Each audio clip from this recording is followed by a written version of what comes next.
Greetings, everyone. Happy new week to you. We are going to move into value this week. So, what that means is all of our drawings so far have been devoid of value or shading, and we're going to begin adding our lights and darks into the drawings that we're making. So, the way in which we visually read objects in our environment is through value. The lightness or darkness is what our eyes receive and translate into those shapes and forms that we know so well or have learned and to know so well. So when we talk about value, that's exactly what we're talking about, is the lightness and darkness of something. Value also not only is the inherent is there inherent value in a subject. So the paper that we're working on, this is a light value. So it starts that way, and then we can add to it, change it. You can see where my shadow is cast onto the paper that it becomes darker. So there's an inherent value that is light, and then there is shadow that comes on top, and that changes the value of that surface. So we have inherent value, and then if we look at the board, it has a value to it, right? It's probably a mid-tone gray, and then light and shadow onto that, and then compared to our paper, we're able to read the distinction between the subjects. So we have inherent value and then light and shadow that come on top of that. So today what we're going to be talking about is lightness and darkness, and we're going to do that by looking at value relationships, and that means value scales. So I'm sure that you have all seen a grayscale.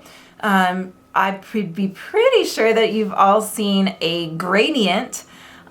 So just moving from light value to a dark value, and doing that in a steady progression with distinct shifts as you move. So we're going to start with our lightest value, and we're going to move to our darkest value, and we're going to have several steps that get us there. So the total spaces in or steps in your value scale will equal 7. The first being the lightest value possible, and the last or the 7th step as being the darkest value possible, and then 5 grays in between. Total of 7 steps. And then we're going to be working with all of our media. So we've got charcoal, we've got graphite, we've got our pens, and we're going to be utilizing all of those in this project. We're also going to be working on that heavyweight paper. So if you haven't got into that yet, we're going to be utilizing that. The surface is really receptive to, it has such a good tooth for all of our materials, so that's why we like to use it for our value scales. It's very supportive, especially as we're learning to place material down on the surface and build that. The newsprint is more delicate, and oftentimes we get students that are burnishing holes in their paper when they lay down their values. So we're going to start with a little bit heavier of a surface. I did talk about or mention that we're going to be utilizing all of our material, and in making that mention, then we're going to be thinking about our medium as being additive and subtractive, and then additive only. We're most familiar probably with working in graphite and being able to put some down, take some away, put some down, take some away, add, remove, add, subtract, additive, subtractive. Excuse me, with our pencil, we can do that with the graphite. We can also do that with charcoal. Charcoal becomes a little bit more difficult to completely remove or completely subtract, but it is still additive and subtractive. Manipulated really well with our blending tools, including our erasers. So we're going to use some more of our erasers today, and blending sticks. And the other medium that we're working with is the pen, and it is additive only. We do not get to take that away. So we are only making marks and adding a dark value to a light surface. So our approach will be slightly different with that material. And I think that that's all that we really need to talk about right now. So why don't you use your HB pencil to get your scales set up, and we'll go ahead and utilize our ruler since we've been using it so often, so we know what's going on there. And we're only making 7 steps, so just a 7-inch long would be fine. And then I would like for your scales to be no smaller, shorter than 1 inch.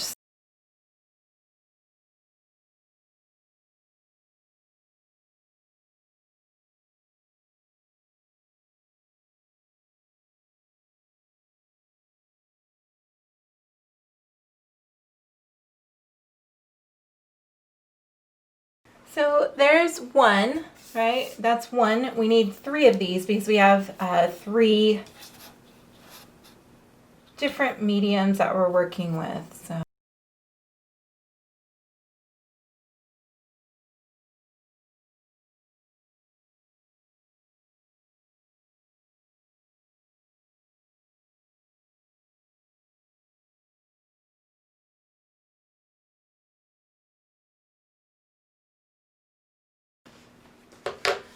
So I went ahead and finished my 3 scales, finished setting up my 3 scales, and remember that we're going to use our ruler, and it's going to be 7 inches by 1 inch for each of these scales. That sets up a great consistent space for you to work through each of these gradients.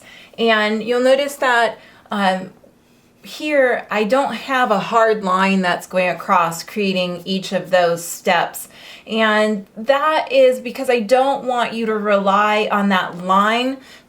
It tricks your eye sort of in that we see the line, and as we learned previously with line, it creates separation, or it can. So if we have a solid line coming down, we may read a distinction in value that is not actually present. So I'd rather just see transitions in value rather than a hard line separating those spaces. So using my graphite HB pencil, taking care of this little tick marks top and bottom. So what we also know about line is that we can imply that it's there. So I have my mark on the top and the bottom, and I know that that's my end point for that value.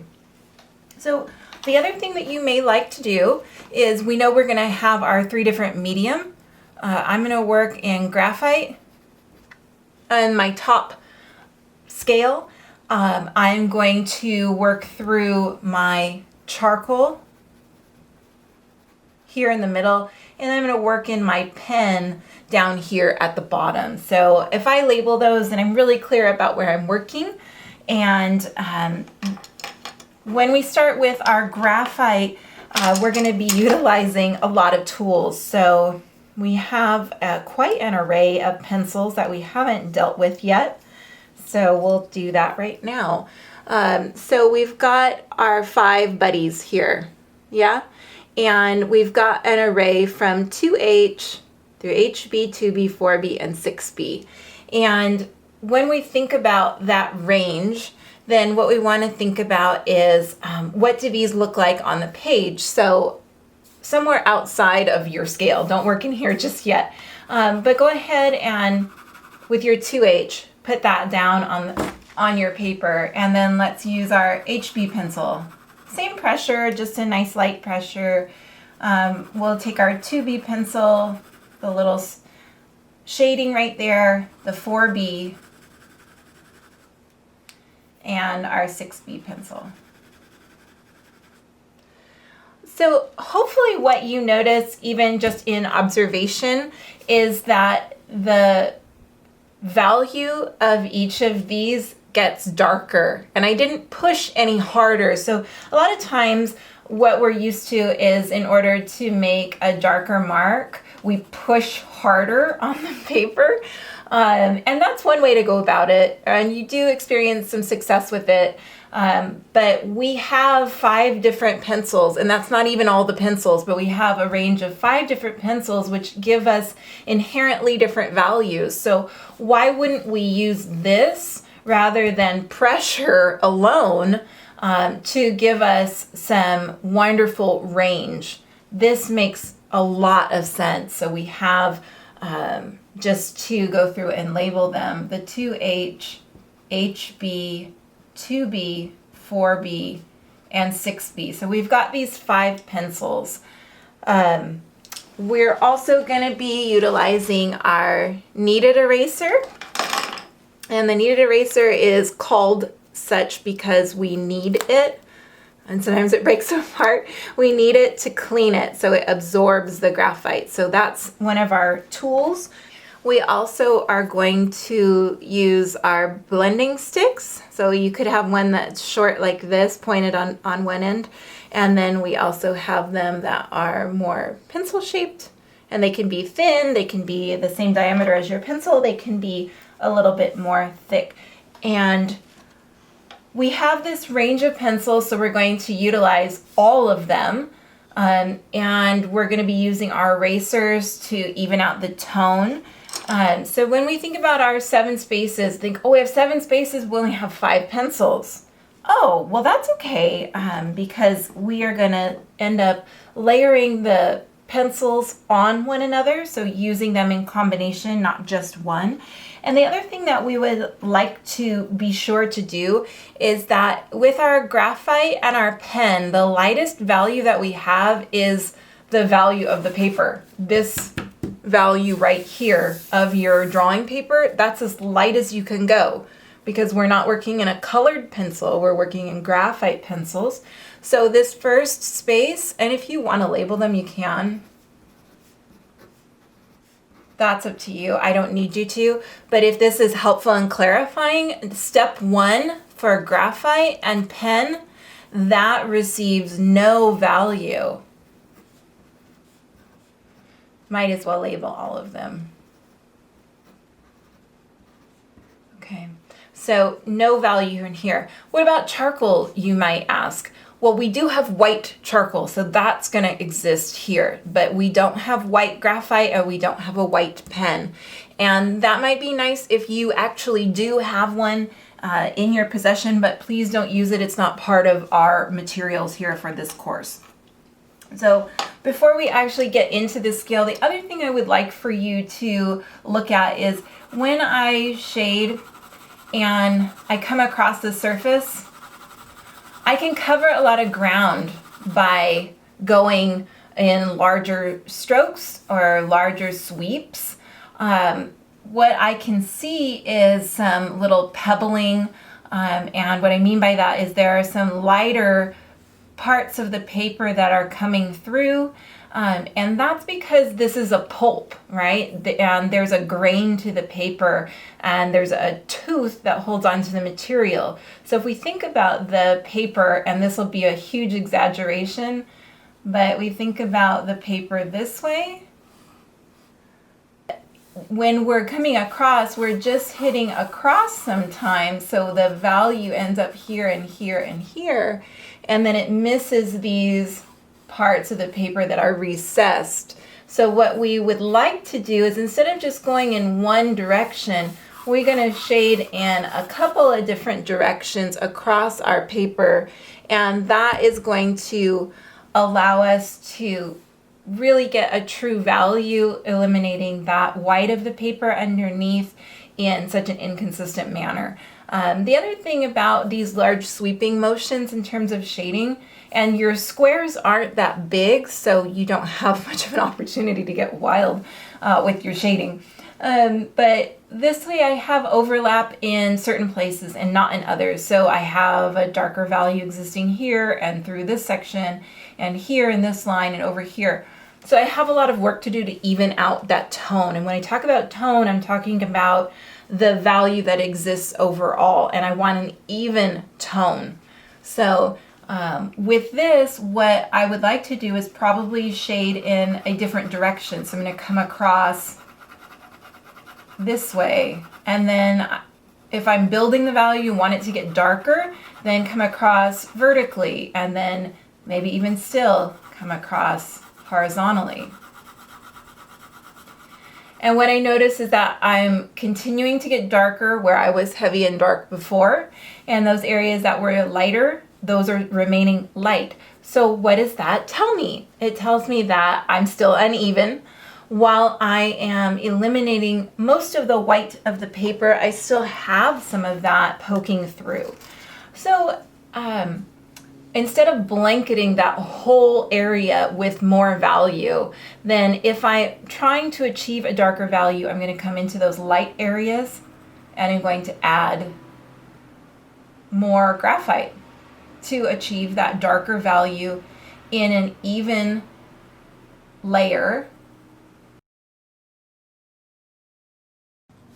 And otherwise, if I'm trying to achieve a lighter value overall, then I'm going to take my kneaded eraser, and I'm working in a pretty fine area. So I would like to take my kneaded eraser, and between my thumb and my index finger, I'm going to grab my kneaded eraser and I'm going to twist. So I'm just doing this kind of a motion, and I've got my eraser that way, this way, and then see, I end up with a point. See that little point? And that gives me a really great tool to come in here, and maybe I just want to start eliminating some of that heavy value that I have achieved in order to match those lighter areas. So maybe I come through and pull that up. Okay, so those are some great notes to have.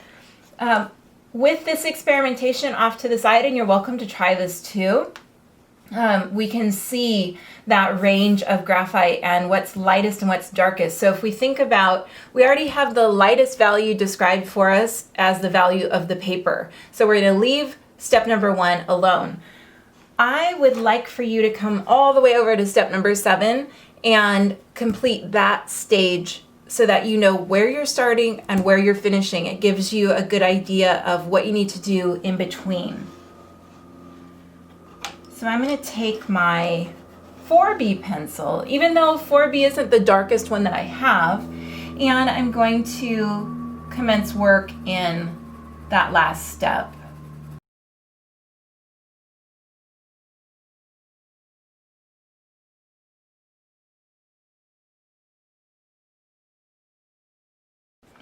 So I did start with my 4B pencil, and you may be thinking, well, 6B is heavier, and I know that I can get really dark really fast with that 6B pencil. Check that out. Pow, pow, pow, pow. Yes, that is true. You can achieve a nice heavy value, but you also start to notice that it becomes very shiny and the paper becomes slightly depressed. So when you're working with your graphite, as you keep going over and over it, you're polishing it basically, right? You're burnishing it. And that's what creates that shine. That is something inherent to the graphite, inherent to that lead. So it is sometimes unavoidable, but we can lessen that effect. And when we lessen that effect, we actually get to see the true value that we're trying to achieve better. So now might be a good time. I took my 4B and I came in and I came across in the other direction. So maybe I want to take my 6B, and I like to keep a good point on the pencil. Where is it? There it is. So no dull, nubby pencil tips. We want nice, sharp pencils. And for some of you that have been working in drawing for a time, it may seem like a contrary approach to what you think, where you'd want something soft so that it just lays down on the paper. But the point on the end of the lead is going to help you to get into that grain of the paper and start to fill that in. So that's why we like to keep it sharp. And you'll notice that even without my line coming down, see, I've already made a really clear division here. So you don't need a hard line. You're going to be creating that shift in value with a distinct change in value from step to step. Okay, so this is looking pretty good. I'm still seeing a lot of those, a lot of the white of the paper. And one thing that you would also like to think about is what those leads feel like when you're applying them. So this number and letter combination talks about ratios of clay to graphite. That's the blend that is in this lead that's encased in wood. And the softer the pencil, the more graphite that's there, is a higher number with the letter B after it. And that's what's going to have the darker look inherently without a lot of pressure. And it's going to have a softer feel as you're putting it on the page. It's a lot easier to move around. When we get over to the H, so as the number increases and it's followed with the letter H, then we're going to have that scratchier feel and an inherently lighter value. So I bring that up because as I look to even out my tone, I may want to go with an even lighter pencil. So this is my, there it is, 2B. And it's going to have a better point on it. And I could even go to my HB. Do I want to go to the 2H? No. And why is that? Because that's not the right tool for working over here in this, what is supposed to be my darkest value. That 2H isn't going to serve me very well for placing in value and getting this to be dark as possible.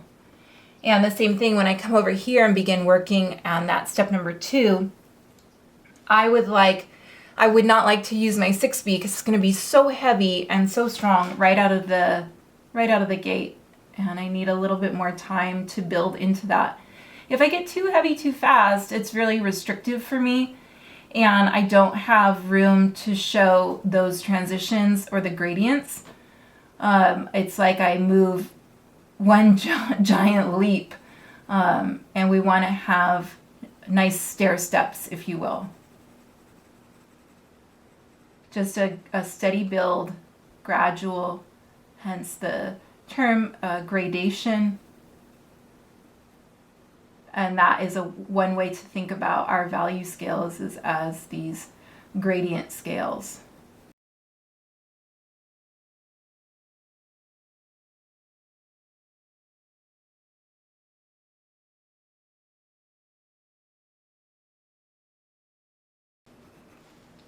Okay, so the other tool that I mentioned that you guys have is, or a few of them, right, so far with graphite, is your blending stick. So I have my blending stick, and if I come over here to my test area and I use what it is that I've already got, you can see that moving around that blending stick, oh man, that's so pretty. It really is a beautiful way of pulling value around for blending, and hence the name blending stick.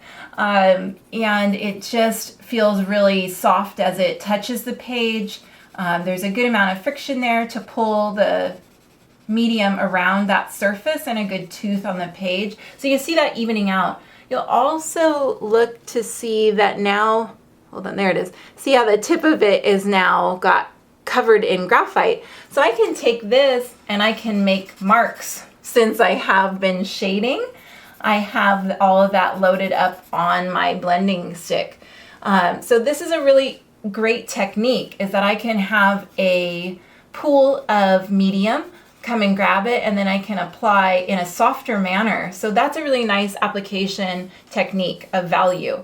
The other thing to think about when we're considering that I have medium on the tip of this blending stick is that it's removing some information. So you may want to load up and then come over here to move information around so that you're removing less content if you don't want to, right? If we're trying to keep this heavy, then we don't really want to pick up too much. So you may want to preload and then come in and start moving. And I had talked over here in that idea of sometimes when you shade and shade and shade that really heavy and you push hard on the paper, that you have that shiny, burnished look to the work. So I wanted to bring that up because I would like to remind you that your tools are made to make a mark on the page. So you don't have to push hard just by placing the pencil down on the paper, it's going to make a mark.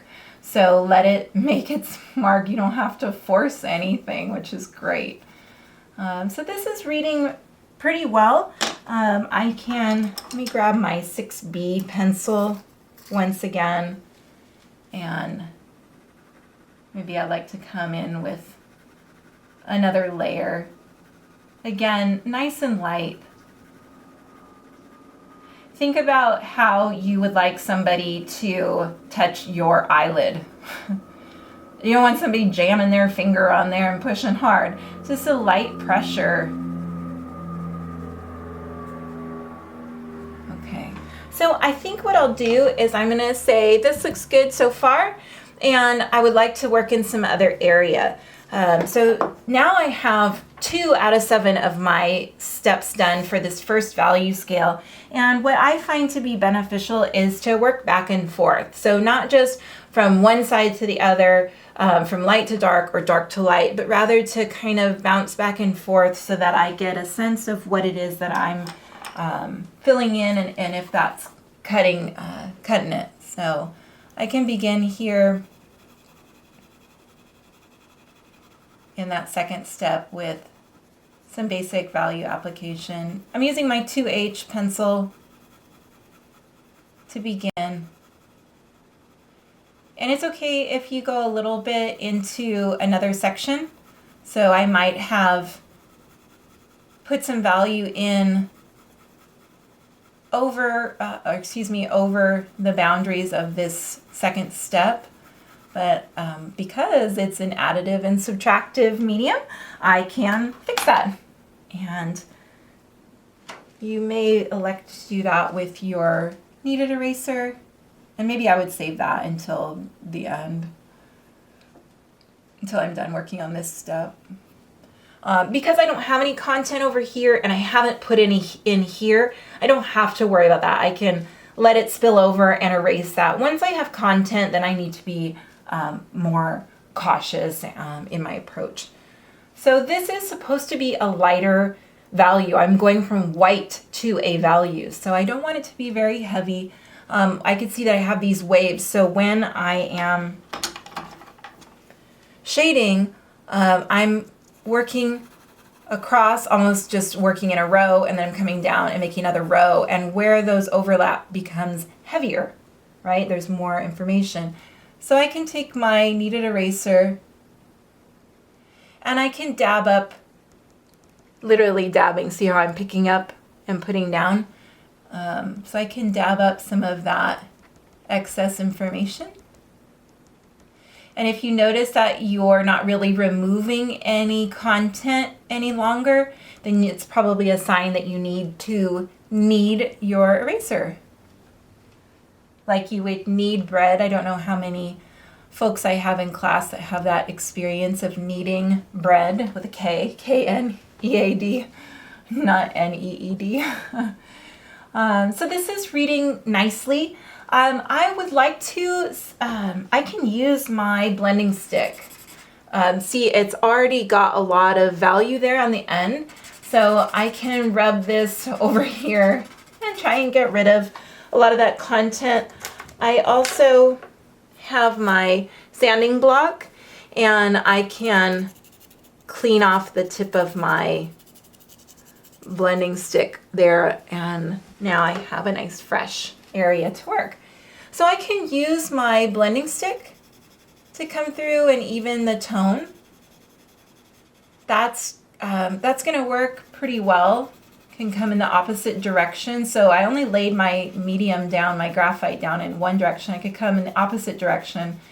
And we're doing that to get a true value. I'd also like for you guys to be able to not have directional marks.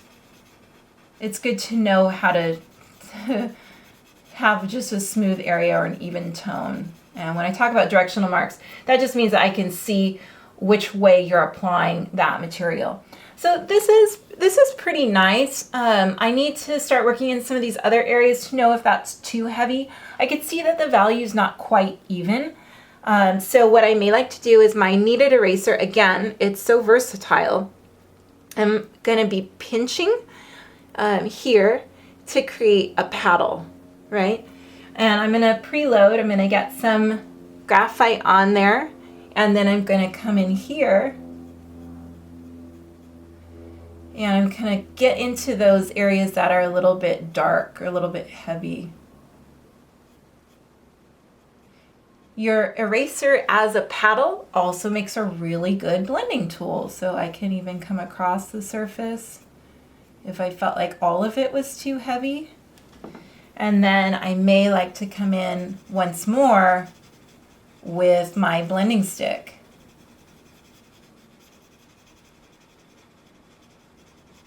And this is where we really like this heavyweight paper. So imagine doing this process on the newsprint, and right about now you're starting maybe to say some curse words because you're tearing a hole in your paper or wearing it down. It's becoming fuzzy or pilly, and because those fibers are wearing down. So that's where we really enjoy our heavyweight paper. So I think that this is probably good for now. And I always say for now because we're working back and forth, and since it's additive and subtractive, we may begin working in these remaining 4 spaces and need an adjustment. And also notice that it isn't always just one shot and done. I laid down information, removed some, moved it around, removed some more, moved it around again. So there may be, you may be coming back in multiple times to work over a surface, and that's wonderful. Or maybe I should say that is to be expected. So over here I used my 4B, 6B, I even used my 2B pencil. Here I just used the 2H. Great. So let me come back over here. Let's see what my next step from 7 to 6, what does this next step look like? I think I'll start with my 4B pencil again, and let's lay down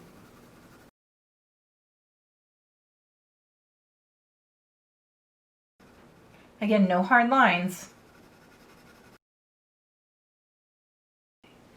Working in these shorter areas. I'm going to come back in another direction, and at the same time I'm going to try and work into areas that are lighter and begin that evening out process.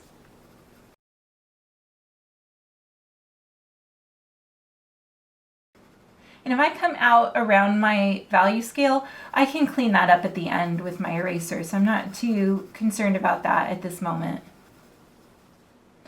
Okay, this is pretty good. I'm gonna, the same way that in this last step, I went to a lighter pencil to fill in. I'm gonna grab my HB pencil. Looks good. And I'm gonna work into those lighter spots, the lighter bits of the paper that are shining through. And this technique, this approach for using a harder graphite pencil to come in and get at the white of the paper alleviates the shine best or better than the blending stick. So the blending stick will move your graphite around to get into the white of the paper, to get into those pores, into those fibers, but it's also going to be functioning in that way of burnishing or polishing, and this gets around that a bit more. It's more focused. You have to do more passes with the blending stick, and that's what gives that shine. When I started drawing, which was as a little girl, I didn't know how to shade this way. My shading was a lot more exuberantly done, with a lot more passion, just getting that into the paper. And even in college, this was not how it was taught to apply value. When I worked after graduate school, I ended up working for an artist out in the Los Angeles area, and she did hyper realistic work, and it was the job of myself. And initially, there were only 3 of us total, myself and 2 other artists, working for her, creating this whole collection that she was going to be exhibiting at Red Cat out in LA for a show. I'm switching to my 2B pencil. And she sat us all down and showed us how we were going to be shading to avoid that shine and to get an even tone. And I, at the time, don't know if I really appreciated. It was hours of doing drawings, so just covering whole sheets, 24 by 36 inch sheets, and basically all even graphite, and just doing that hours a day. So I didn't love it at the time, but I could understand the value in it, pun intended, and really see the benefits of being able to work this way, because we don't always have the space maybe for a blending stick to come in and come into play. Maybe we don't always have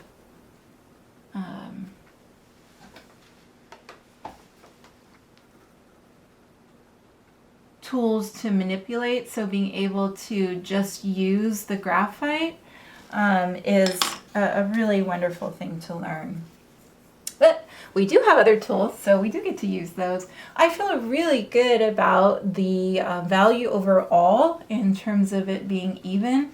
I'm going to take my blending stick, and what I'm doing, this is an exaggeration, I'm making loops is what that's like, little loops as I go through. Instead of that back and forth diagonal motion, it helps to get away again from those directional marks, so I just have an area of value, a tone, and pull the information.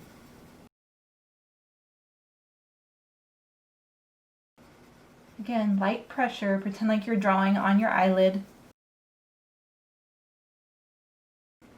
Or think about like rubbing your puppy dog's eyelids and how gentle you would like to be there. Okay, so this looks pretty good. What I'm able to see is a distinction from step 6 to step 7. And I have 3 more to go. So I am going to go ahead and work into number 3. So again, I'm talking about moving back and forth on the scale. What I would like to tell you is that the graphite scale will probably be the one that takes you the longest. So while I'm going through, excuse me, with the demonstration, and it's taking a while, this one will probably be the one that is the most lengthy. And the pen might take a while, but it's just a repetitive motion and just going slow. So I would like to come back, and I'm going to progress into step number 3. I'm going to come back to my 2H pencil, and I'm going to go ahead and place in some value.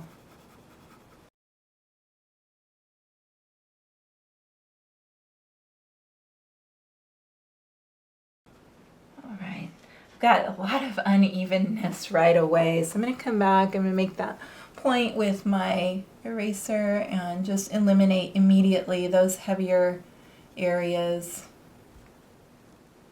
Well, you know what? I am going to be getting heavier, so I could probably leave that knowing that I'm going to be adding to it. I'm going to grab my HB pencil, and I'm going to start in the opposite direction.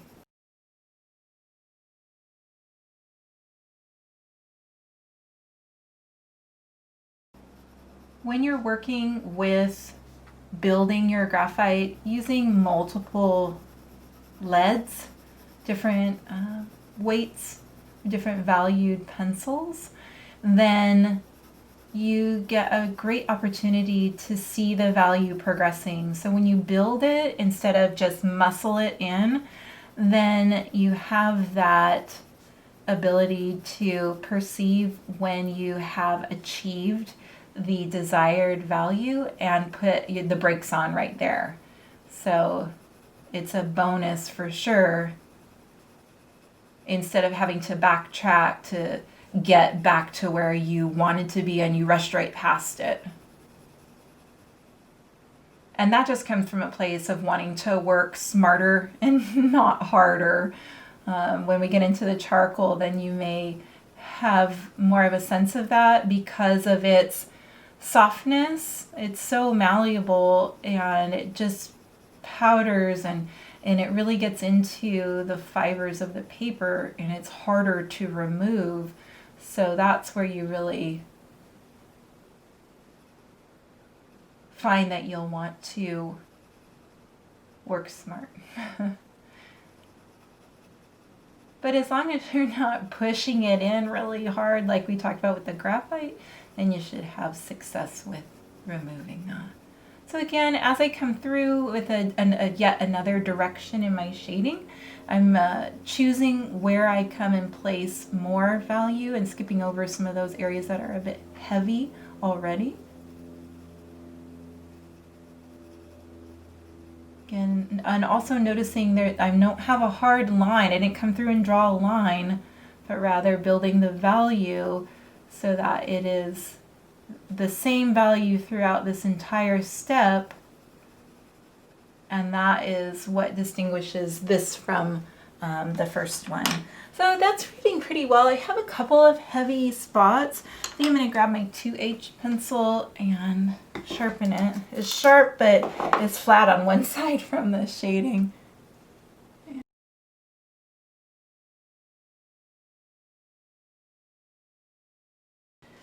And I'm going to clean off my blending stick again. So I have my sanding block or just a piece of sandpaper, that works too.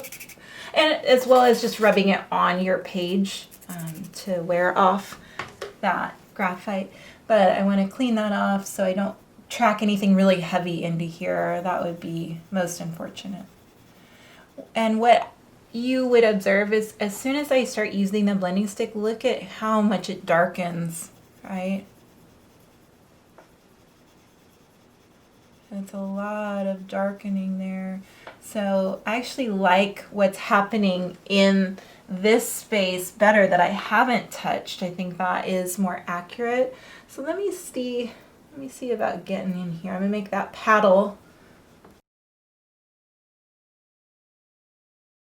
Yeah, I'm gonna lift that out, all that blending that I did.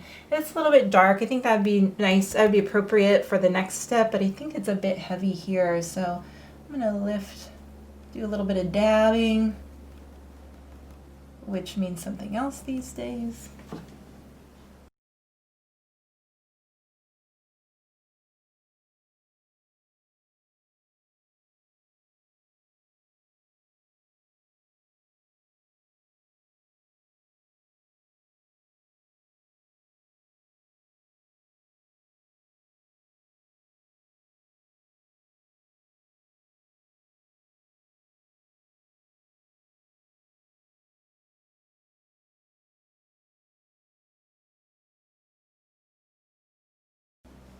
All right, I'm gonna move on to my next step.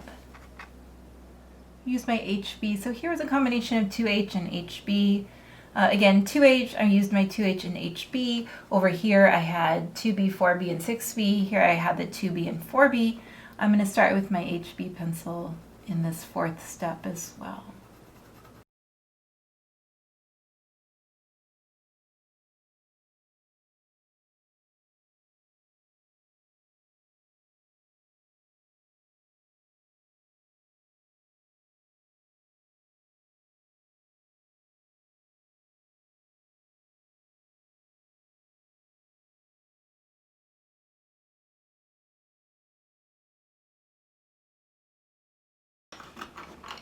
Switch to my 2B pencil.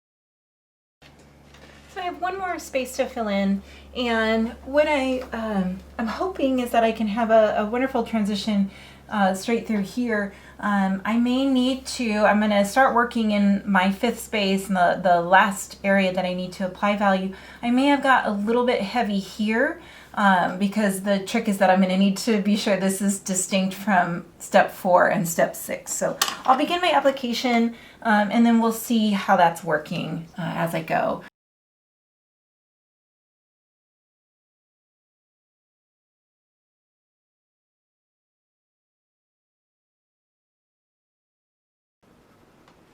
What I would also like for you guys to make sure is that I know we're not putting hard lines, especially as the value begins to progress darker and darker. Also, don't leave white space between. So, in other words, don't do this. See that white space in between? That's going to tell my eye that there's a change in value, that there's some shift that's supposed to take place, whether or not it actually is. So we're going to bring our values, they're going to be consistent throughout that whole space, all the way from left to right and top to bottom.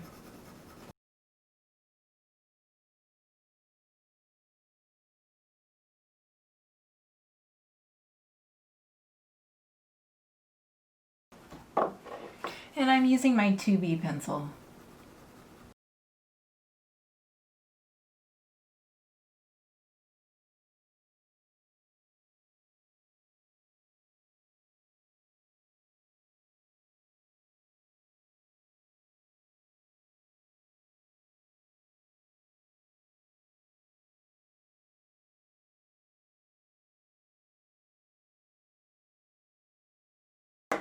Let's switch to my 4B.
This is looking really good, and I feel pleased with it.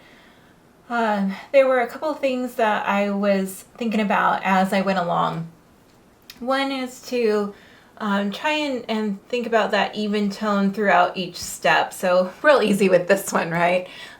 Pretty simple with the last one as well. I didn't have trouble with this second or sixth step either. It's really in these three where I started to perceive that maybe I was a little darker on the left side and lightening up as I went to the right edge of that particular step. So I want to try and maintain that same value throughout. Another thing I was thinking about is perceiving the difference between each of those values. Sometimes it helps to squint your eyes. So when you do that, you're narrowing your vision. Things become a little bit softer, and you're really able to understand whether or not you have a distinct shift in value. So that's helpful.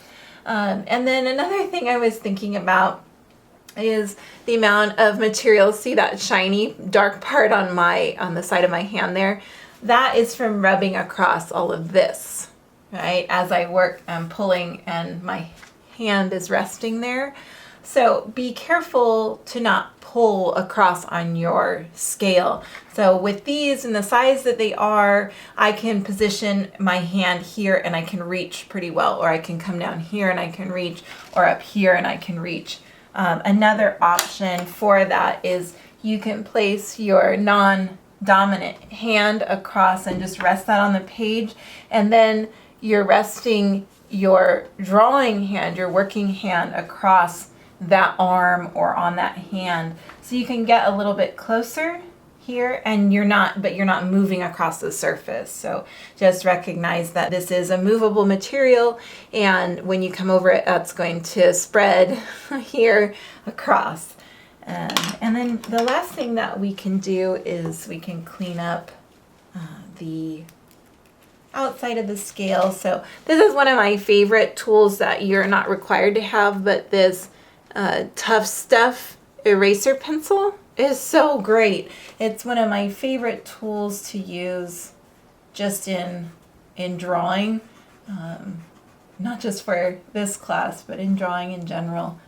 It's a great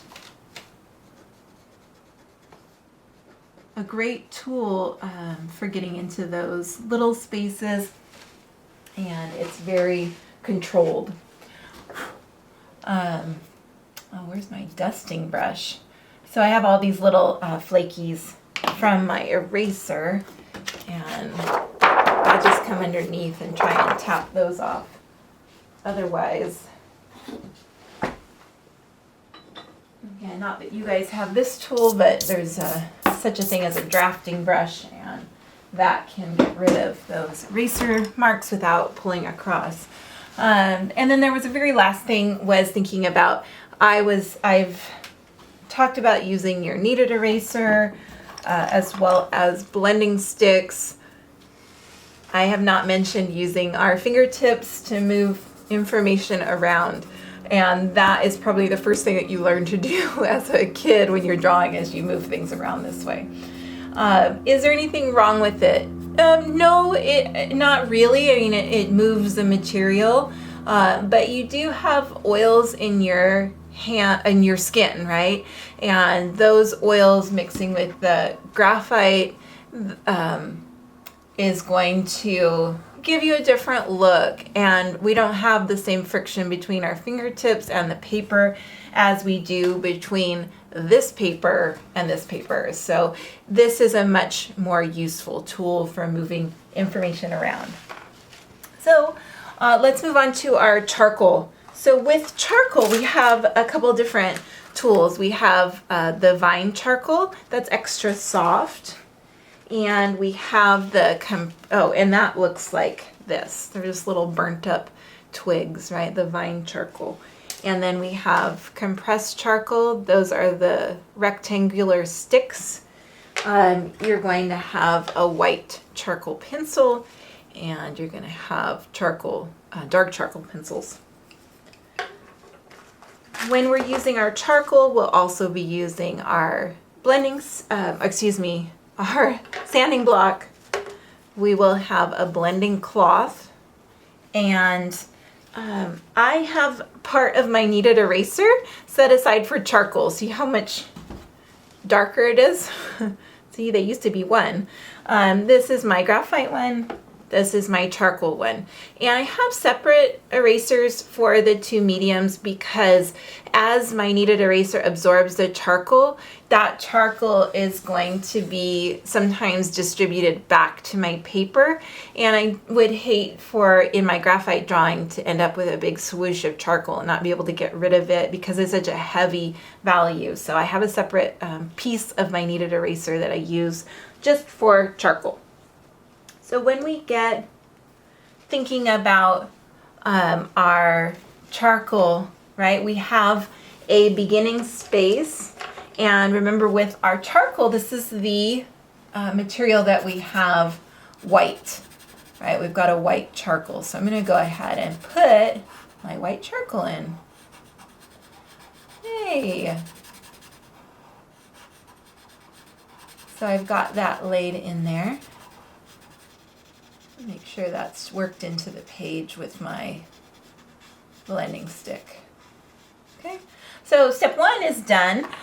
What we would think about, so here we have all our graphite information. So for our charcoal, we have the white charcoal, right? We can put that down there. And again, when we push really hard, we get a lot of information laid down on the surface. We've got our white charcoal. We have our vine charcoal. We have our compressed charcoal and our charcoal pencil, right? So the same way that we worked from 2H to 6B, here when we use our white charcoal, obviously I would hope that's obvious that it's our lightest value. The vine charcoal inherently is a lighter value when it's placed down on the paper, so that would be our next darkest. And then compressed charcoal, which comes in that stick form as well as our pencil form, those are going to be the heavy hitters, okay? So it makes the most sense to use white charcoal on the light end of our spectrum, not on the dark end of our spectrum, and that would be our value spectrum or grayscale. And it would make the most sense to use the compressed charcoal down here for step number 7 for that darkest dark. So I will go ahead and do that. And I'll just begin with my charcoal pencil. I'll come into the edges. And it's a little bit harder to clean up the charcoal, so we'll try and, as much as we can, keep that in our scale. Okay, so I'm just going to come in a little bit of framework, then I'm going to grab my charcoal stick and compressed charcoal stick, and I'm going to fill in. So the same way that I have a kneaded eraser for graphite and one for charcoal, you may like to have a blending stick that is dedicated to charcoal, or just be sure that you clean it. So what we'll do is we'll start moving that charcoal around. And much like our graphite, what you'll notice is that we get some buildup onto the tip of our blending stick, and we may need to replace what it is that we're picking up with more charcoal down on the paper. So we'll just keep that in mind. We're really going to work that around. The charcoal is not going to get shiny the more you work. So we're just going to rub that into the page, getting that to cover. And then, like I said before, you may need to apply some more. As I work on this in an upright position, I'm just seeing the charcoal dust fall. It just comes down. And typically when we're in the classroom, these drawing boards are placed up against your drawing horse, and so the bottom of your board is on your lap. And I'll always tell you just to be mindful that all that material that's falling down is falling somewhere, and if it's on the board is resting on your legs, that's exactly where your little charcoal debris is going to land. Charcoal washes out, so don't panic if it gets on you. You can wash it out of your clothes. I mean, within that same breath, just don't go rubbing it on your clothes expecting it to all come out. But if you get some on there, you're going to be okay. But it is messy, so it might be nice for you to think about that while you're working in the charcoal. So good. That step number 7 is quite an easy one. It's fun to do charcoal work because it lays down so quickly. So I have my first and I have my last step. What I would like for you to resist doing is you've got your step number, I'm going to show you all the ways. You got your step number 7, it's all dark. And then you just want to go over here and you're like, oh, that looks good for step number 6. And then you pull it over a little bit more. You're like, that's step number 5. And you pull it a little bit more. No, that's not what we're doing. We're going to be working through each step. We're not pulling it through anywhere. And then see what happens. You have all that charcoal. Okay, so no placing and pulling. Don't do that. That is incorrect. And oftentimes they don't tell you that things are incorrect. So what I would like to do is step number 2 is I'm going to place in my white charcoal.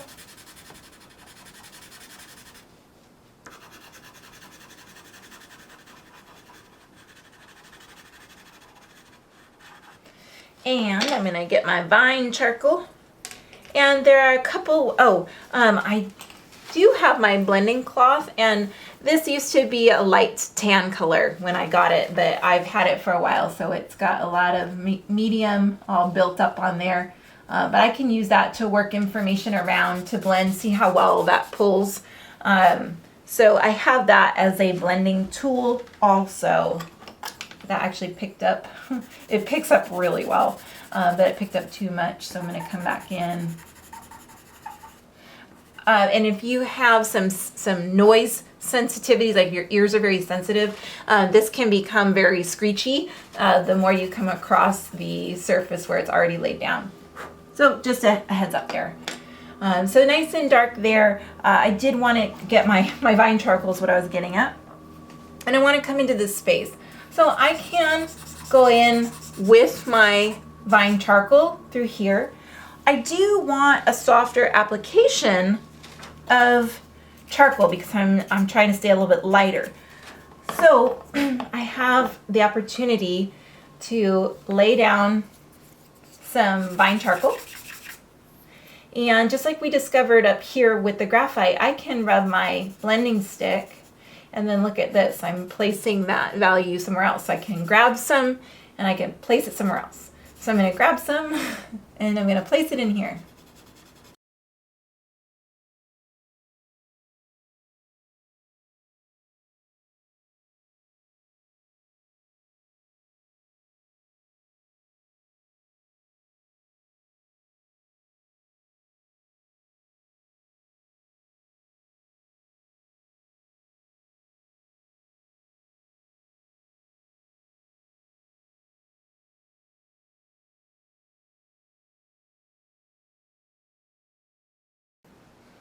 Oh, I think I'll leave that one where it is right now.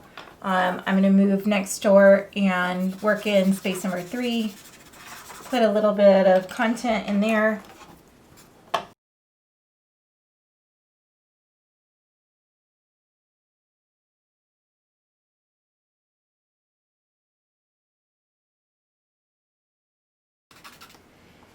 Another way that I can create a pool of information to draw from other than just scratching on the surface is I have my blending stick, and ideally this is flat. Hold please. Ideally my paper is flat, but what I would do is, I'll show you this way, no, that way, is I would come across the surface of my sanding block, and what that does is it creates that dust. So see how I've got that those little piles of charcoal on my hand, and that would be something that I could come and I could literally draw from. So it's just making me that soft powder to work with.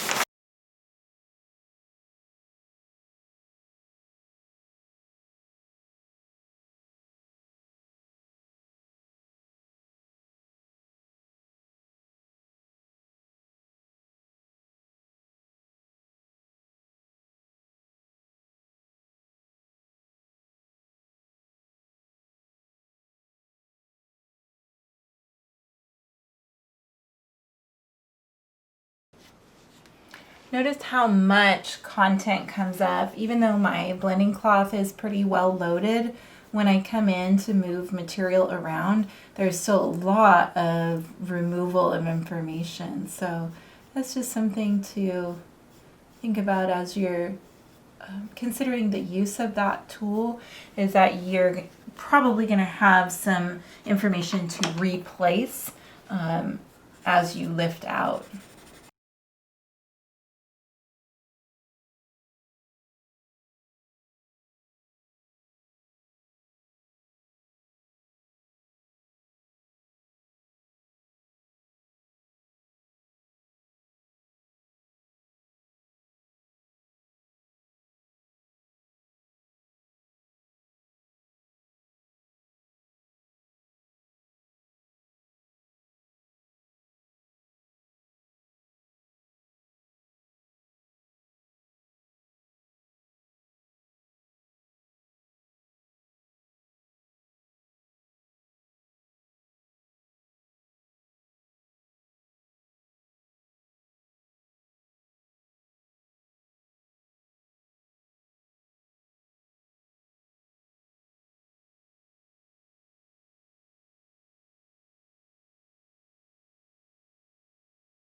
Okay, so that's reading nicely with my charcoal. I think that's reading well.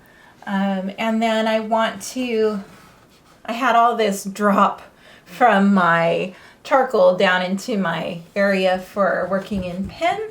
So I'm just using my charcoal, my kneaded eraser, the little bit that I broke off, to work with my charcoal to erase that dust that fell down below into where I'm going to work with my pen. I notched into my squares a little bit, so I have a funny little hiccup right there. But I want to keep any of the testing work that I do needs to be off to the side. And what we would typically do is have a scratch sheet of paper, a piece of newsprint that we could use. So as we go into our subsequent projects, the heavyweight paper will be your final drawing. So all of this work that you do, if you need pools of medium to draw from, or if you need to soften up the tip of your pencil, or you need to do a test on something, that will happen on a separate sheet of paper so that everything stays presentable. So we're going to work in our pen for our last step.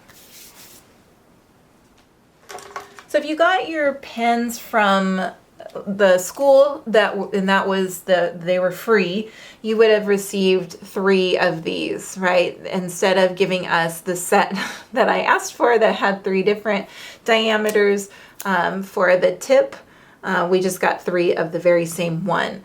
And that's okay, that can work. But typically what we would see is that this one has a very small, very fine tip, and that would be compared to, so we have these, and you can see that difference. So the one on the right hand side, that's that tan color versus the gray one, and it's not that because they're different brands, but you can see that this is much finer than this here.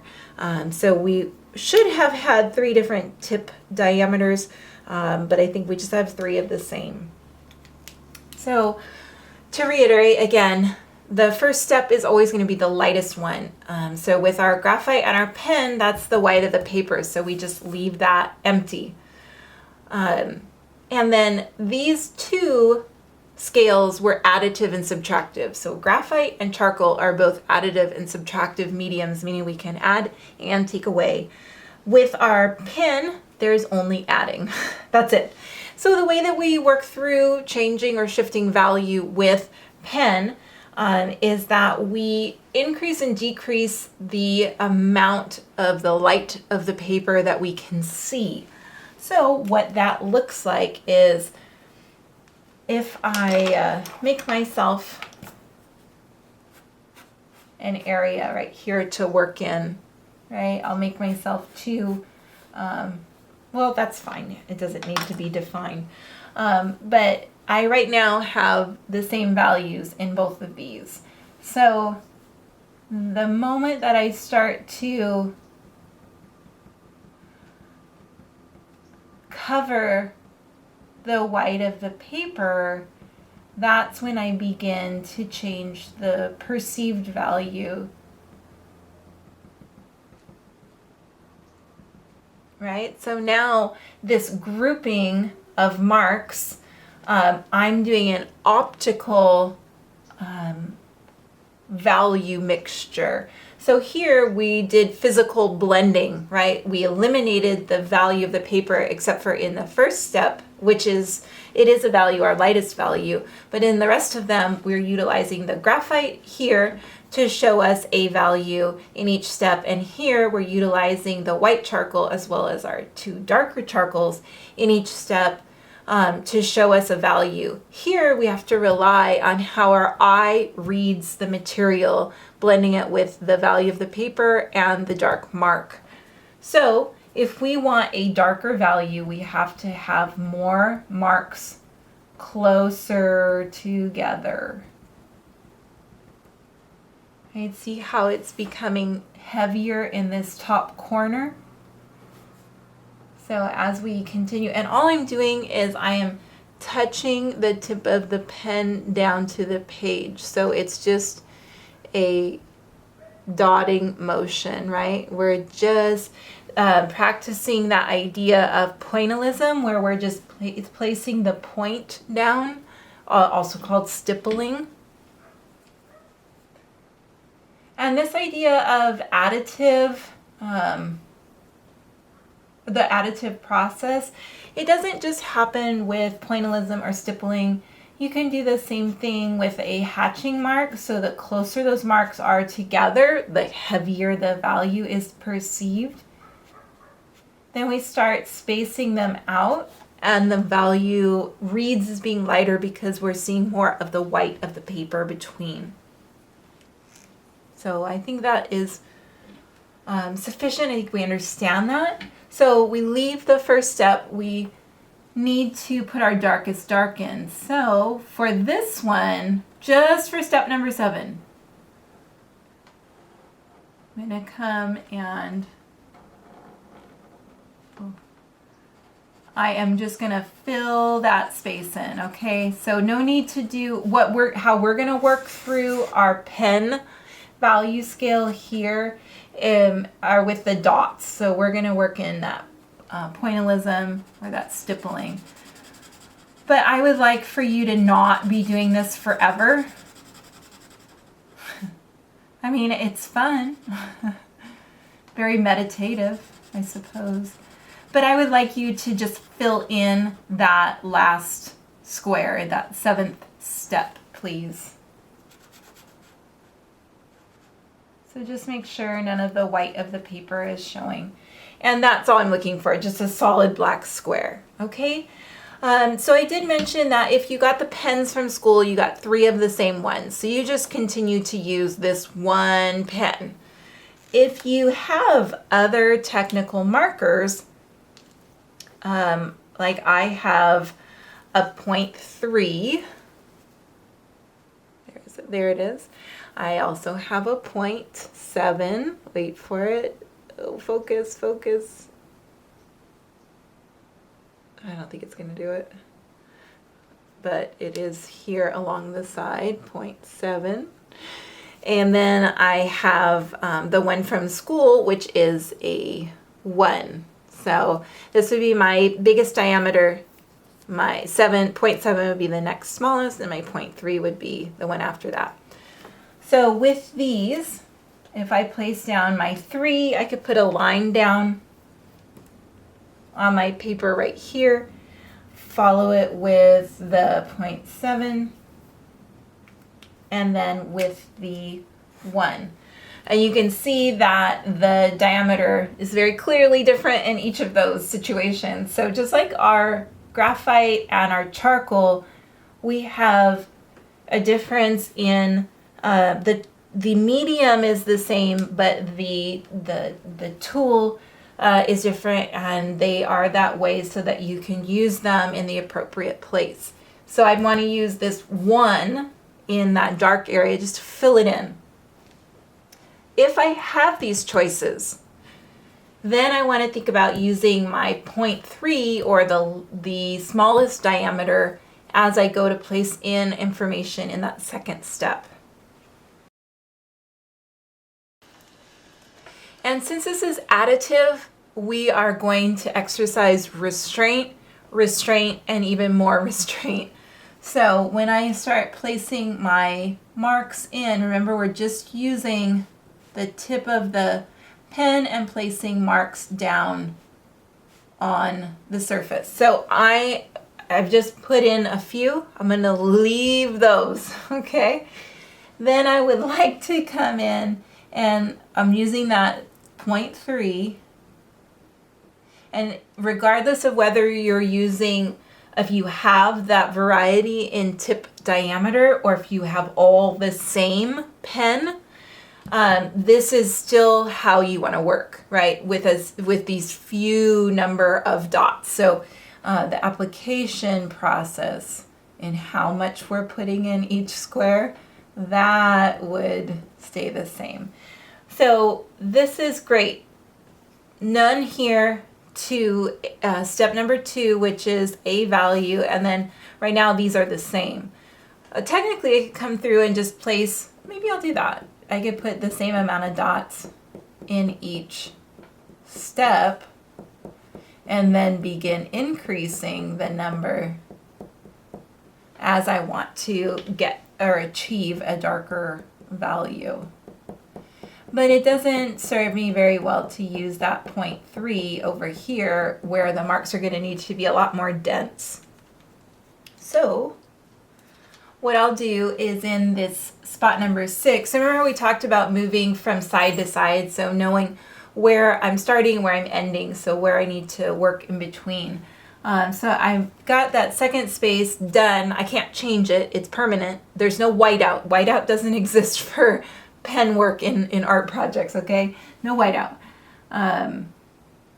So I'm just going to come through here using my biggest diameter, which would be the 1.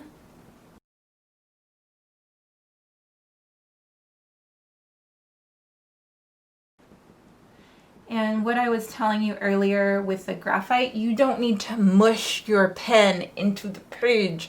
Think about if you were putting dots onto some butterfly wings.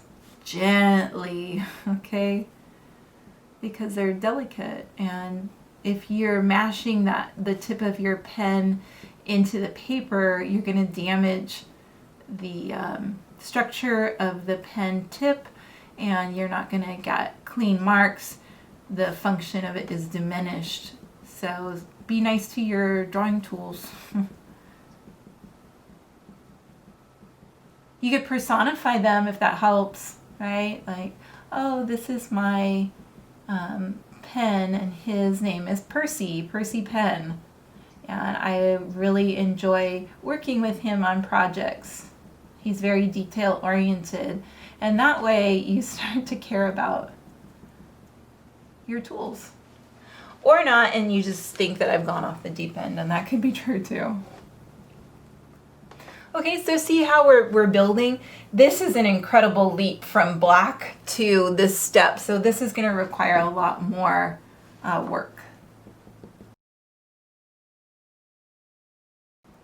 Remember, the more marks that we have together, when we read that optically with the white of the paper, we're seeing less of that white, and so the value is perceived as being darker. This happens with color, optical color mixing. This is optical value mixing, when we're not blending them together, but rather presenting different values and asking the observer or the viewer to do the work of putting that together. So this is starting to look like a better transition right in this section of step number 6 from that last step.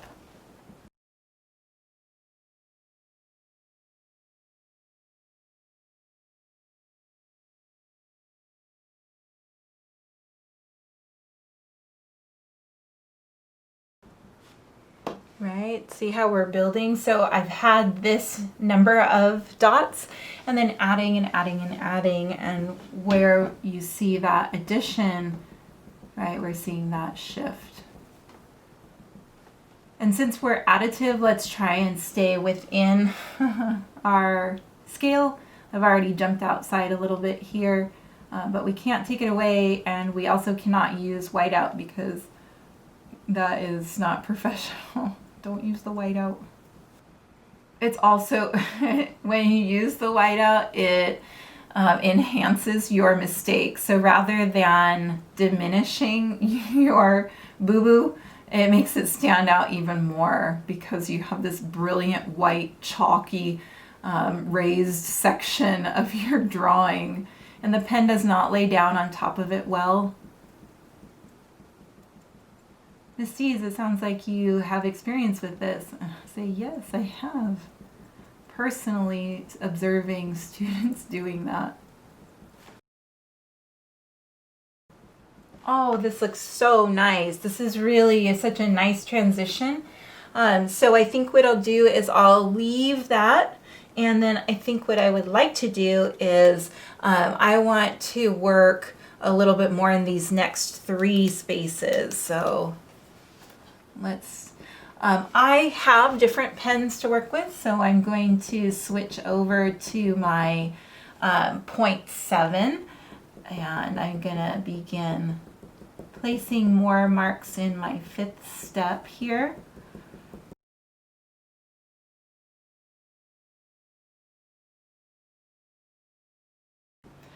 And the stippling or the pointillism is such a beautiful way to create gradients when you're working in pen. The hatching, which is a repeated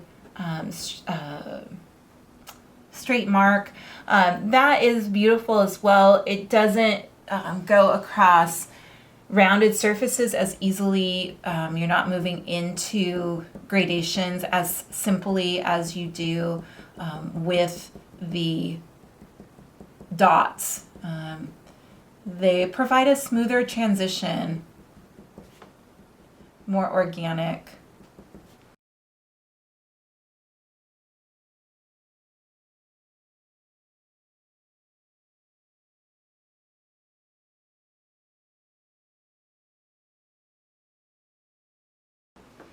And already we're starting to see that change right here to here.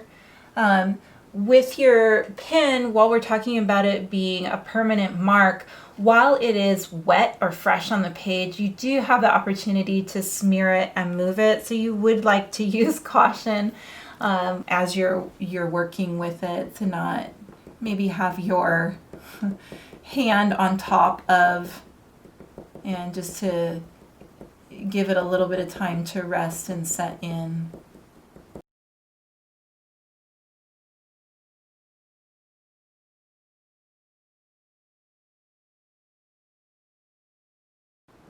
And when we're working with value, I would recommend that you place information in on the surface, and we'll probably be working in pretty close, and then go ahead and lean back or back away so that you can look at it.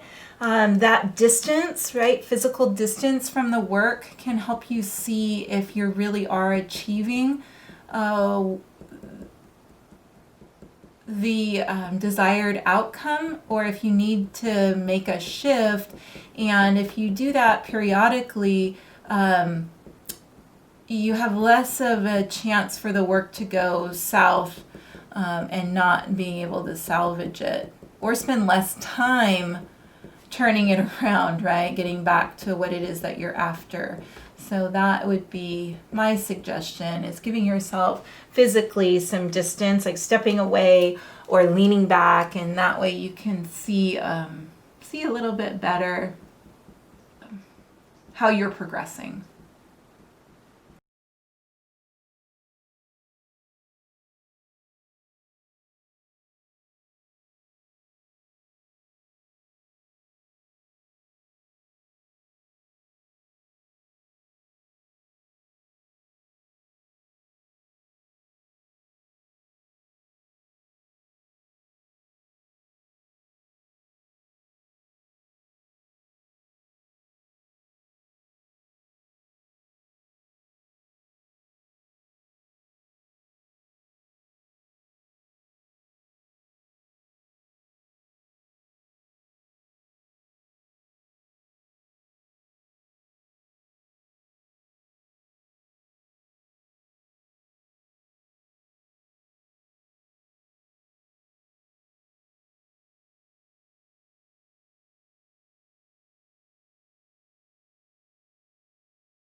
So there we have it. We've got graphite, charcoal, and pen.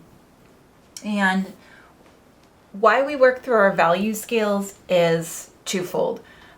It is to understand value relationships. So when we think about contrast, when comparing or having a light and a dark next to one another, to see their distinction, and that contrast can be huge, it can be subtle. And so we want to start thinking about how we work with those lights and darks, how we move from one to the other. So when we think about our rounded forms, and this is what we'll talk about next week, in applying value to subjects in terms of light and shadow.